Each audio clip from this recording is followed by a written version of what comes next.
Hey y'all, welcome to my channel, or welcome back if you are returning. My name is Amy and this is Amy's Lifestyle and Budget, where we do all things living life on a budget. In today's video, we will be going over and checking in on my no spend progress.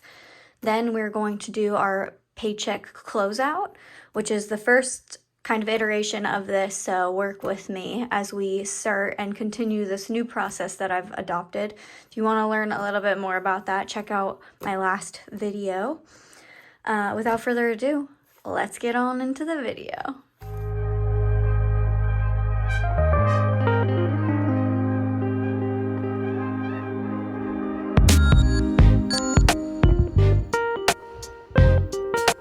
Okay, so this is my month at a glance. Gives me kind of what my plan was at the beginning of the month to see if I'm on or off track, or if a purchase was planned or not. This is my kind of paycheck planner. So this is where I'm tracking my no spend. I write any of my expenditures in red on here, and then if they were part of the plan, they don't count as a occurrence. But if they weren't, then obviously I spent that day and I don't get that credit on the no spend. So last week we kind of stopped on Saturday. I'd gone to Goodwill, I went to Starbucks, and I also made a deposit on my wedding venue. So that was clearly a spend day. On the 10th, I did good. I didn't spend any money. On the 11th, I went to Best Buy and I finally purchased the printer I've been saving up for. If you followed me for a little while, you know it's been a journey, but I paid cash for that, so that felt really nice. That was $487, and then I also got a new pair of shoes for $149. So that was a spend day.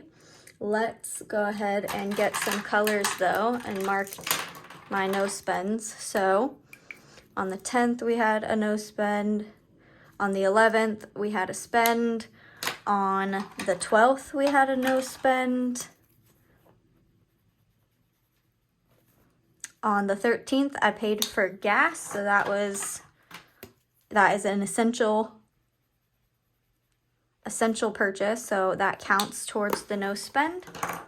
On the 14th, I bought an airline ticket to go home for the holidays. And then I paid for some fabric swatches to see, to pick my bridesmaids' dresses. So that was an expense day. And then today is the 15th. I haven't spent anything today and I don't plan to, so I'm going to call it a no spend for that reason. I'm not really going anywhere today. So that is my no spend check-in. Let's tally up some of these. So we had 1, 2, 3, 4, 5, 6, 7, 8, 9, 10, 11 no spend days. Oops, excuse me. 11 no spends for paycheck 1. And then we had 1, this one was planned, 2, 3, that's I guess planned. So we had 4 impulse, I'll say, aka unplanned, 4 impulse days. So when we look at our goals, we can see I wanted as many no spend days as possible and no impulse spending. So in terms of no spend, we have 11 so far. Out of 1, 2, 3, 4, 5, 6, 7, 8, 9, 10, 11, 12, 13, 14, 15. So 11 out of 15. And we had 4 out of 15 impulse spends. So that's 11 divided by 15. 73% rate for paycheck 1 on the no spend. And 4 out of 15, we had a 26% impulse spending. So what's 26 minus 1? So 73% also. That makes sense. I'm so silly. So we're 26% of the time we're still impulse spending, which is bad.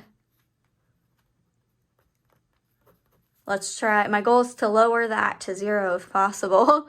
over the course of the next pay period, but even if I can get lower than 26, it's a starting point. So my upcoming purchases, I had to buy a flight for the end of this month for a wedding. I did that. And then my tattoo appointment, which actually ended up getting rescheduled. So I didn't have that this pay period. My artist was sick, so we rescheduled for later on in the month. My bills.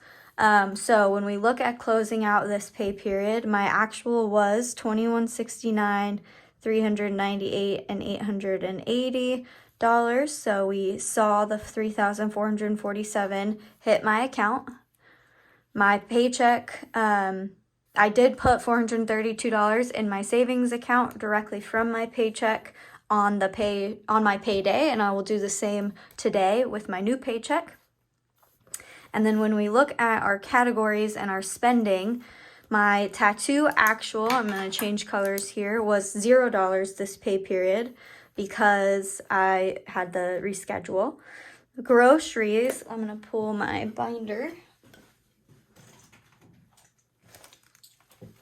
I ended up pulling from groceries to kind of make up for some of the gas expenditures because I went over budget in gas, as we'll see. So left in groceries, I forgot to write it down. I'm going to do that now. I forgot. I went to lunch yesterday on Thursday. I went to lunch and it was $6. Okay. And then I forgot I also was bad and I went to dinner. Yesterday was a bad day. And that was $35. Okay. Still bad no spend yesterday. I'm making up for it today for sure. But, so anyways, I pulled from that fund for some of those. So left in groceries, I have 10, 11, 12, 13, 14, 15, 16, $17. And 50 minus 17, so $33 is what I spent. I'm gonna do black. No, I'm gonna do pink. So 0 for tattoo. I spent 33 on groceries. Gas, I ended up spending 53 plus 47, which is $100 even. So that was, I had some carryover from last pay period in my gas envelope, but still, like, from a budgeting perspective for that pay period, that was a lot. Travel, I also overspent in, so I spent $150 plus $216, which is $366. And then education was $400 and new AC was $8, which I moved this to the account and I pulled this out. You guys saw me cash stuff that into the appropriate folder, envelope. So let's look at our differences here. So we were up $1,500 for the tattoo, which will just carry over into my next week's calculation. We were up $17 for groceries. Gas, we were over by $50 for the bi-weekly budget. Travel, we were over by $366 minus $130, $236. Education, we were spot on, and obviously the new AC we were spot on. Okay, we also had some not unforeseen, but we had some expenses that I didn't budget for. So when we look at that, gas is good. That was good in terms of I pulled cash out for it. That was fine. I used, savings to cover the remainder. Goodwill, Starbucks came from groceries as well. The deposit, gas, Best Buy came from prior savings, so I paid that in cash, and I actually used the remainder of what I saved to buy those shoes. So those categories I paid with cash. I had the cash on hand to pay cash, so I didn't expense that. Gas was there, and then Revelry was the wedding. So really the two elements that I hadn't thought through were the wedding stuff. So I'm gonna write wedding in red, and that was $1,006. So we were over $1,006. Everything else I paid cash because I already had it budgeted, just in different elements. So this was really the main category that I didn't have anything budgeted for, but I ended up spending.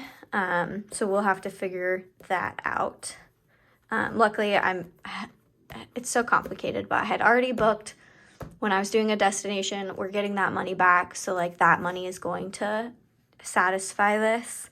And then we'll actually have more. I'm just waiting for that to be returned to me. So when we look at the closeout anyways, what we had budgeted was $2,138.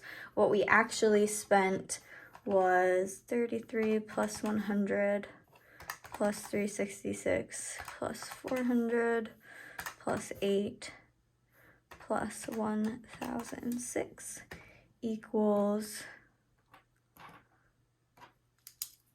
1,913. When we look at the difference there, 2138 minus 1913 is $225 in the green there. So in terms of closing this out, definitely something to consider here and how I'm gonna work that into the budget, but at least we're in the green for what it is, and luckily some things got shifted around. But thank you guys so much for tuning in to this video. Coming up next, you'll see my next Paycheck's budget, so hope to see you there. Subscribe if you aren't already. Give me a like or a comment. I love hearing from you all, and otherwise have a great one. I'll see you next time. Bye.